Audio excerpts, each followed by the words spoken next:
ఓం సాయిరామ్. ఈరోజు సాయి స్ఫూర్తిలో సాయినాథుని యొక్క సందేశం తెలుసుకుందాం.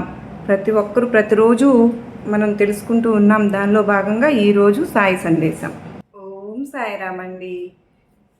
శ్రీ సాయిబాబా 16 సంవత్సరాల వయసులో మొదటి శ్రీ గ్రామంలో వేప చెట్టు క్రింద ప్రకటితమయ్యారు. అప్పటికే వారు బ్రహ్మజ్ఞాని. వారిది ఏ వంశమో తల్లిదండ్రులెవరో ఎవరికీ తెలియదు. ఒక రోజున ఖండోబా 2 వ్యక్తులపై ఆవహించారు. అప్పుడు జనం వారిని వేప చెట్టు క్రింద వెలిసిన మహాత్ముడు ఎవరో చెప్పమని ప్రశ్నించారు. గ్రామ శివారులోని వేప చెట్టు క్రింద గుణపంతో త్రవ్వమని ఆ వ్యక్తి ప్రజలను ఆదేశించాడు.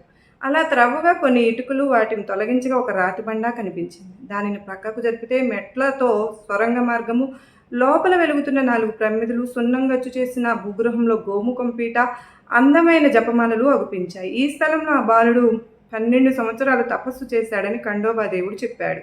ప్రజలు ఆ బాలుని